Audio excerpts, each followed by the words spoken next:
미국과 러시아, 중국 이 대나라들의 어떤 이 관계들이 조금씩 바뀌는 것을 여러분 느끼실 거예요. 우리는 지금 역사적인 변환 시점에 서 있다는 겁니다. 근데 여러분 믿으셔야 될 것이 뭐냐면 이 세계 역사를 주관하시는 분은 하나님이십니다. 성경에 보면 대제국들이 많이 나오지만 이 바로 왕, 고레스 왕, 다리우스 왕, 아닥사스다 왕, 이 모든 왕들을 세우고 또한 폐위시키는 것은 바로 하나님이셨습니다. 그러니까 하나님이 통치 아래 있다는 것을 여러분 꼭 믿으시길 바라요.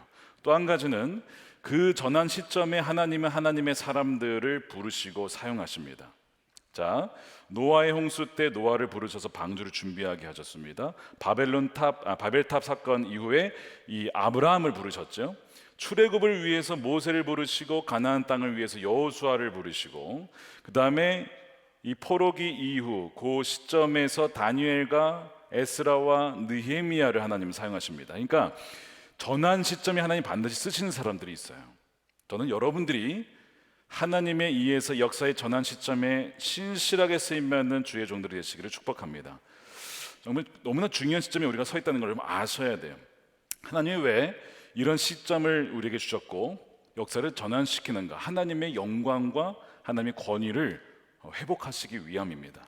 그래서 보면 역사가 하나님의 권위와 영광이 추락했을 때, 그리고 다시 역사가 전환이 되면서 그의 신실한 종들을 통해서 다시 회복시키시고 이것이 다시 추락이 되고, 이것이 반복이에요.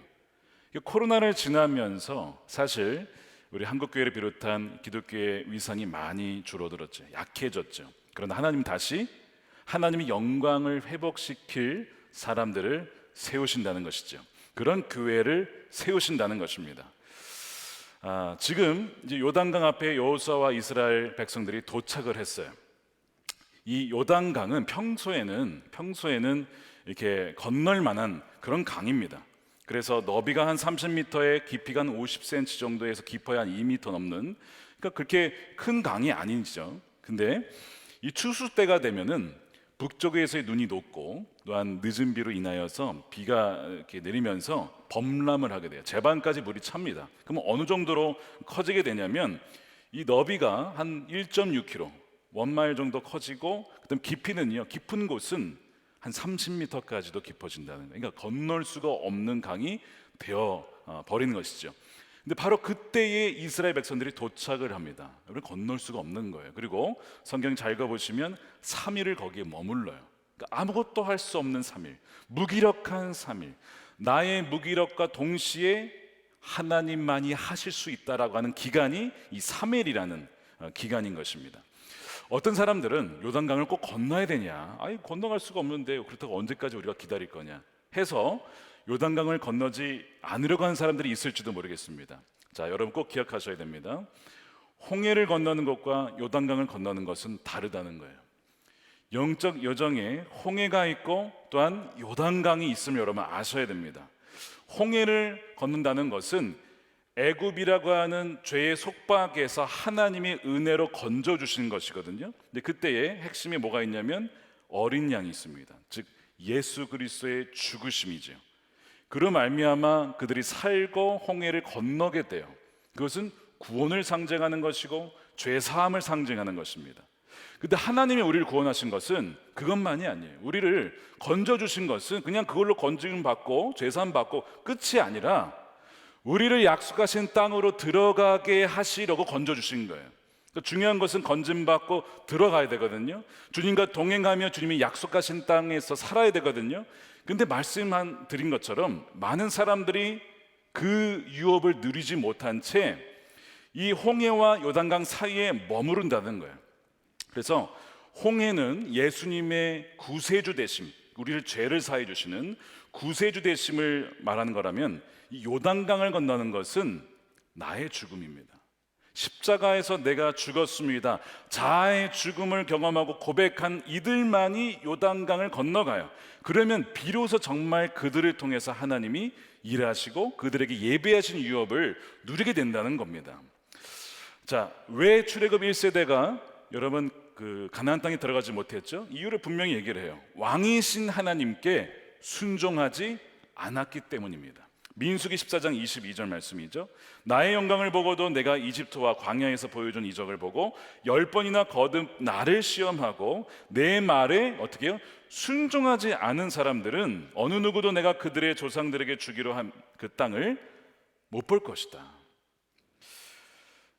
애굽에서 은혜로 건짐을 받았습니다. 근데 요단강에 건너가지 못하고 광야에서 죽고 맙니다. 많은 그리스도인들이 이와 같은 처지에 있다는 것이죠. 여전히 불순종으로 요단강을 건너지 못하고 나의 뜻대로 살다가 그냥 광야에서 죽는 거예요. 엄청난 비극입니다. 한국에 그리스도인들은 약 20%, 그래서 한 1,000만 명이 있다고 합니다. 한번 생각해 보세요. 정말 이 1,000만 명이 다 홍해를 건넌 사람들일까요? 아니면 건넜다라고 착각을 하는 것일까요? 지난 금요일에 어떤 분이 기도 요청을 해오셨어요.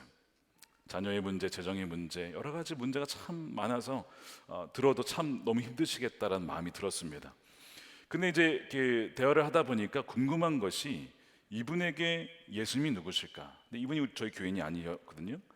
물어봤더니 그분이 이런 얘기를 하시는 거예요. 예수님은 저를 위해 죽으셨기를 바랍니다. 이렇게 얘기를 하시는 거예요.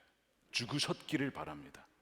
존 웨슬리가 풍랑 만났을 때 했던 얘기인데, 어쨌든 이분이 어떤 그 복음에 대해서, 예수님에 대해서 확실하지가 않으신 거예요. 그래서 제가 복음을 다시 전해드렸습니다. 예수님의 구세주 되심과 주 되심을 말씀을 드리고 복음을 말씀드린 다음에 영접 기도를 다시 하시고 그 다음에 기도를 해드렸어요. 뭐냐면 여러분, 홍해를 건너야 이제 요단강을 건너게 되는데 홍해조차도 건너지 못한 사람이 있을 수 있고요, 홍해는 건넜지만 요단강은 건너지 않은 사람들이 있어요. 그래서 여러분 그 고린도전서에 보면요, 사도 바울이 무슨 얘기를 하냐면 너희들은 영적 악입니다, 이런 얘기를 해요. 그러니까 구원은 받은 것 같지만, 예수님을 영접했지만 주 안에 어린 아이와 같아서 맨날 싸우는 거야. 싸우고 분열하고 주의 음성을 듣지 못하고 자기 마음대로 살아간다.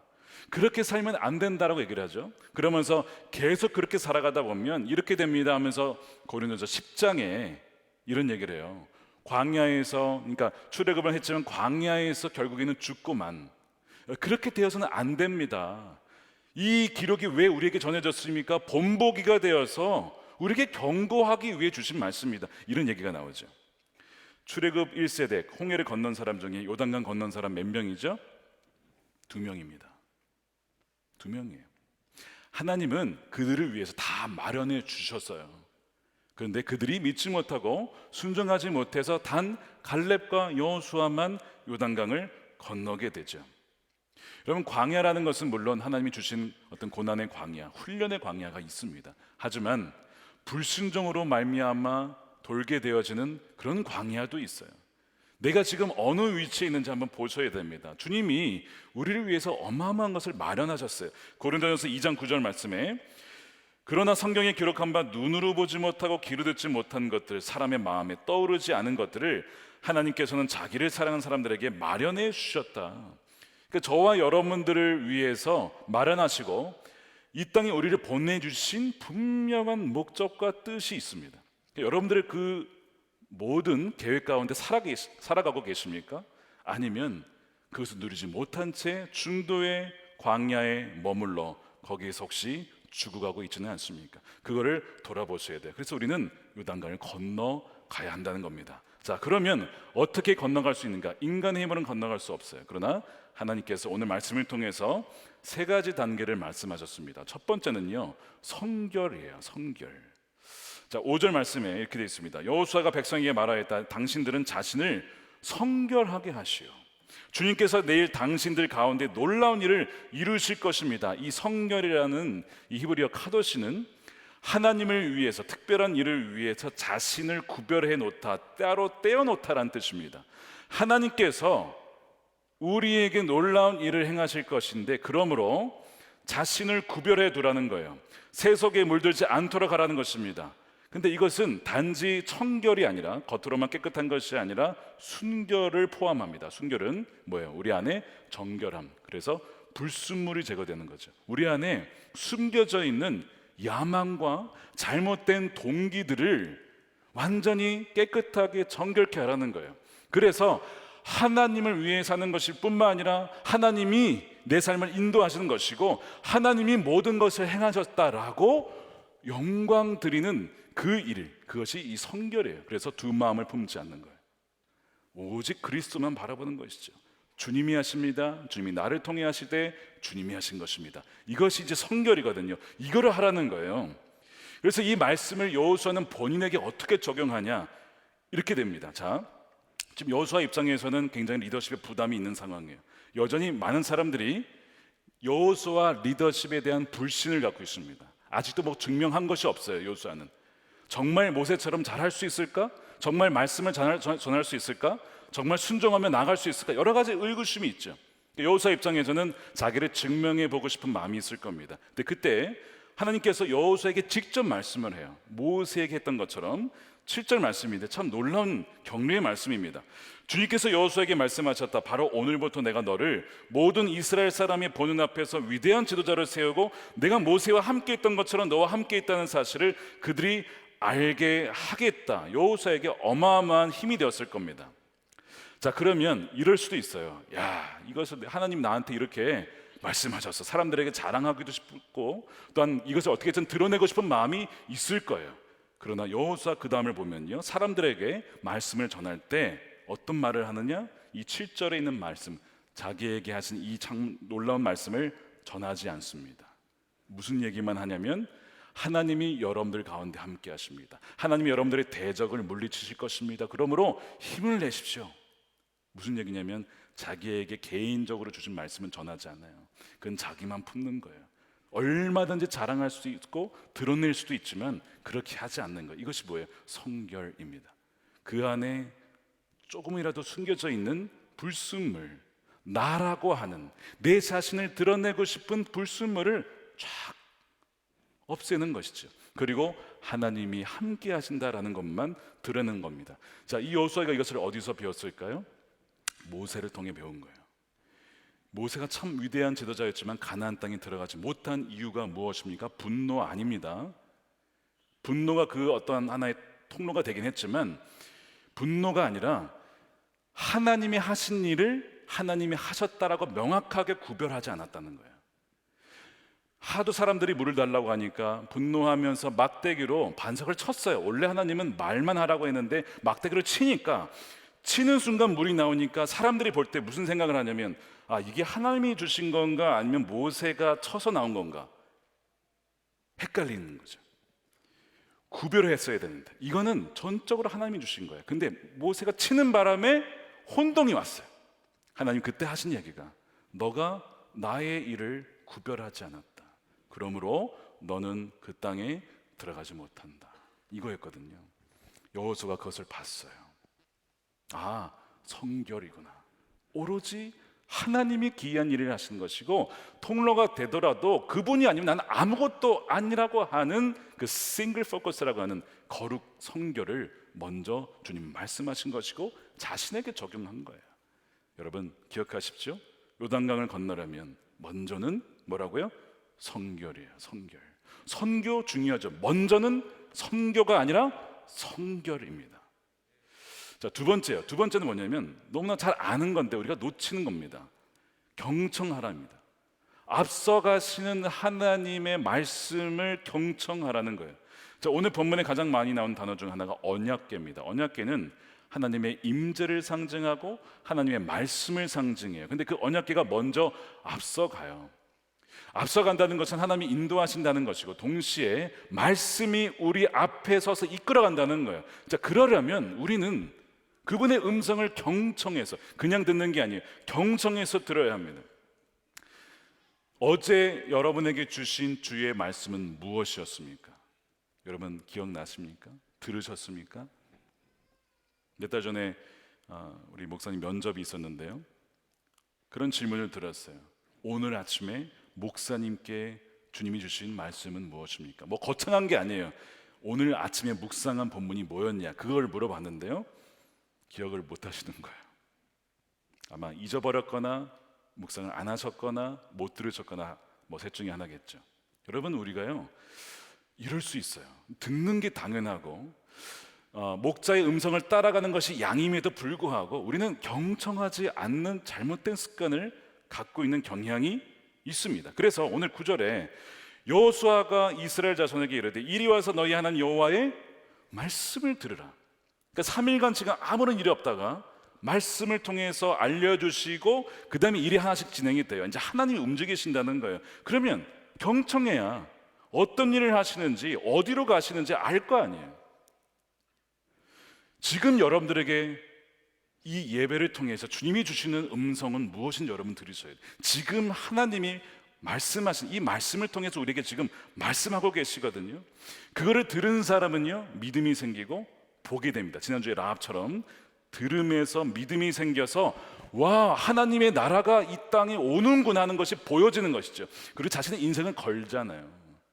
여러분, 경청이라는 것입니다. 그러면 보이게 돼요. 자, 3절 11절에 매는 것을 보고든 따라가라. 이것도 음성을 통해서 알게 되는 것이죠. 보아라, 온 땅의 주의 언약궤가 너희 앞에서 요단을 건너간다. 하나님이 움직이고 계시다는 거예요. 언약궤를 통해서 움직이고 있다는 것을 말씀을 듣고 보라는 것. 그러면 건너갈 수 있는 타이밍과 그 길을 알게 된다는 거예요. 한 번도 가보지 않은 길이라고 했어요. 한 번도 가보지 않은 길, 한 번도 건너보지 못한 강이지만 앞서 가시는 그 언약궤의 말씀을 따라 가게 된다는 것입니다.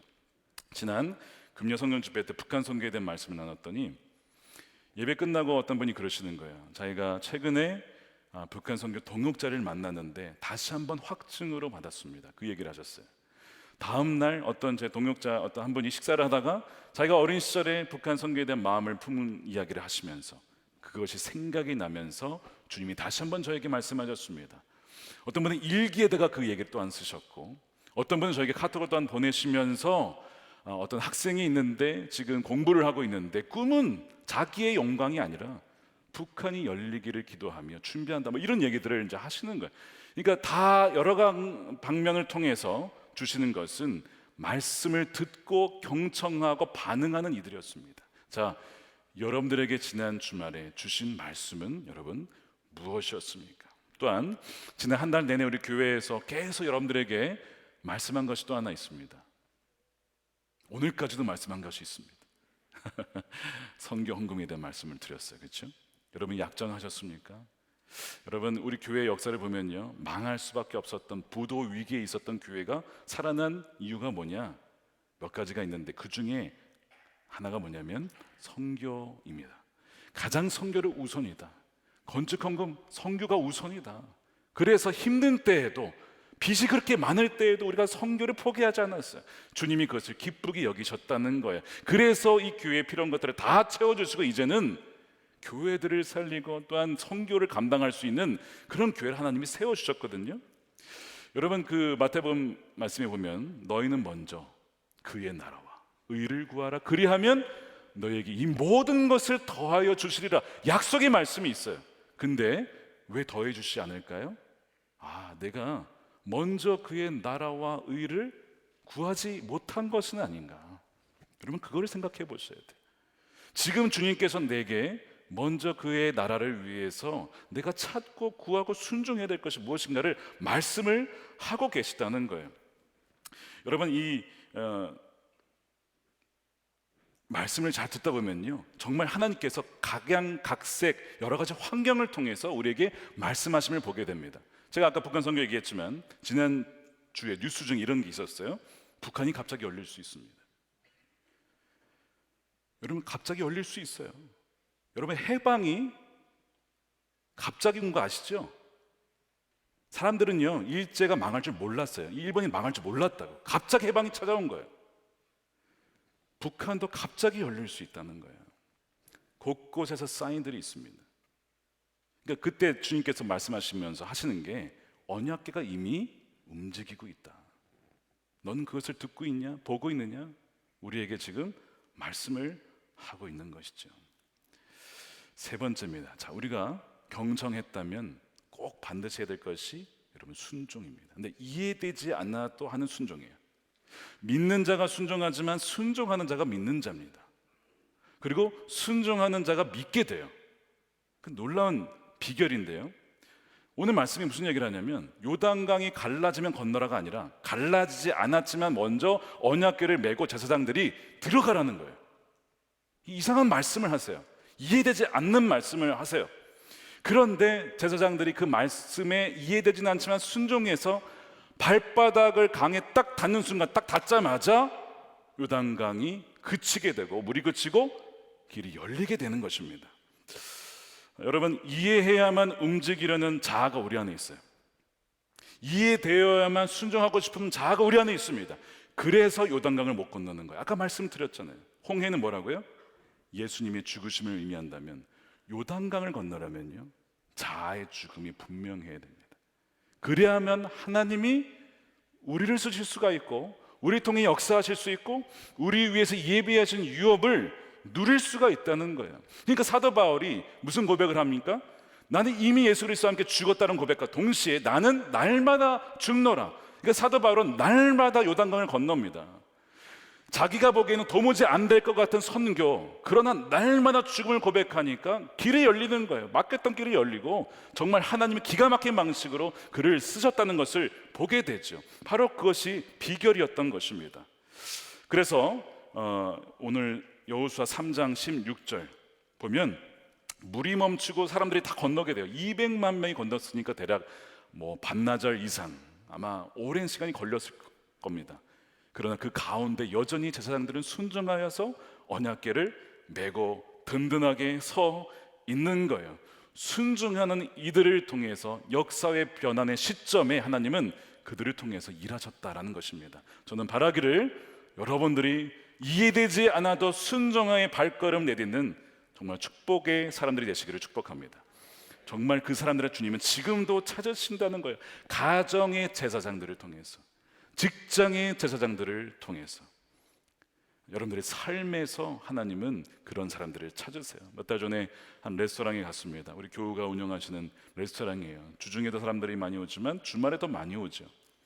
토요일 날도 많이 오시고 주일에도 많이 오시는데 주일날 운영을 안 하기로 한 거예요. 왜요?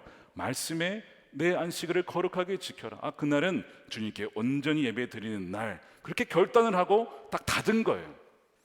이해는 안 되죠. 여러분, 어떻게 요식업의 레스토랑에 주일날 안 하면 언제 장사가 되겠습니까? 이해는 안 되지만 말씀대로 순종했더니 어떤 일이 벌어졌냐? 매출이 줄어드는 거죠. 당연한 거 아닙니까? 아니, 그날 손님이 없는데 못 받는데 어떻게, 당연한 거죠. 근데 그걸 하려고 한 게 아니라 말씀을 지키기 위해서, 결과가 어떠하든 이해는 안 되지만 하는 거예요. 근데 놀라운 일이 뭐냐면 하나님이 코로나 기간을 통해서 오히려 그 매출을 더 늘려주셨어요. 근데 그 고백을 하시면서 이분이 그런 얘기를 하시는 거예요. 정말 말씀대로 순종하는 그 기쁨이 있습니다. 그 얘기를 하시더라고요. 여러분, 주님께서 지금 여러분들에게 이해가 되지는 않지만 순종하라고 하시는 그것이 무엇입니까? 왜 내가 지난 삶 동안 하나님께서 예비하신, 정말 눈으로도 귀로도 들을 수 없는, 상상할 수도 없었던 그 나라를 나 왜 다 누리지 못하는 것 같을까라고 했을 때, 여러분, 이유가 바로 여기에 있을 거예요. 내가 자아가 아직 죽지 않아서 이해되지 않으면 순종하지 않았던 많은 것들, 그래서 요단강 앞에까지 갔다가 돌아가고 앞에까지 갔다가 돌아가고, 이 반복이 아니었나? 여러분, 돌아보셔야 합니다. 노아에게 하나님이 정말 말도 안 되는 얘기 하시죠. 큰 방주를 지으래요. 무슨 방주를 왜 지어요 진짜. 멀쩡히 다 살고 홍수 난 것도 아니고, 그것도 한참 전에 노아가 말씀에 순종하겠습니다. 홍수가 일어나고 다 죽죠. 그런데 그의 순종으로 인해 그의 가족들은 살게 돼요. 이 방주를 영어로 ark라고 하는데, 이 언약궤가 또한 ark라고 합니다. 물론 원어는 좀 다른 단어를 쓰긴 하지만, 물 앞에 그 말씀이라고 상징된 그 언약궤를 순종으로 메고 나아갔더니 그 요단강이 끊기고 200만 명이 넘는 사람들이 건너가게 되는 구원의 역사가 열리게 된 거죠. 성경은 반복적으로 우리에게 얘기를 합니다. 이해돼서 순종이 하는 게 아니에요. 순종이라는 것은 이해되지 않기 때문에 하는 것입니다. 왜요? 주님은 그 뒤에 뭐가 있는지를 다 아시니까. 우리는 한 번도 가보지 않은 길이에요. 우리는 건너보지 않은 강입니다. 그런데 주님은 길이시잖아요. 주님은 생명이시잖아요. 주님은 진리시니까 다 알고 있는 거예요. 그러니까 말씀을 하시는 거예요. 이런 말씀을 정리하면서 사랑하는 여러분, 우리 시대의 전환점에 있어요. 지금 하나님은 지금도 이 전환점에 쓰실 사람들을 어떻게 해요? 찾고 계십니다. 자, 하나님의 뜻이 이미 있고요, 계시해 주셨어요. 우리 편에서 해야 될 일은 뭐예요? 믿고 그저 순종하는 것만 남았습니다. 그런 사람들은 요단강을 건너가고요, 하나님이 예배하신 그 유업을, 마련하신 유업을 누리게 되는 복을 누리게 됩니다. 저와 여러분들이, 저는 정말 바라기를요, 단지 홍해만 건너는 거, 이거 너무 중요한 일이지만 거기에만 머물러 있지 않기를 원해요. 하나님, 부족하지만 제 자신이 먼저 선결하여서 말씀에 정말 믿고 순종해서 하나님 귀한 성도들을 주께서 예비하시고 마련하신 그 인생의 목적과 그 뜻에 따라서 살다가 주 앞에 설 수 있는 우리 백성들이 되게 해달라고 저는 그렇게 기도를 합니다. 저는 여러분들이 그렇게 살게 될 줄로 믿고 기도해요. 여러분들, 우리 오늘 말씀대로 자신을 성결하게 하시고, 그 다음에 두 번째, 온전히 말씀에 경청하여서 이해되지 않아도 순종함으로 말미암아 2023년도 하나님과 함께 비범한 여정을 하여서 여러분들에게 예비하신 그 땅을 다 누릴 수 있는 여러분들의 복된 삶과 가정이 되시기를 주님의 이름으로 축원드립니다. 우리 기도하겠습니다.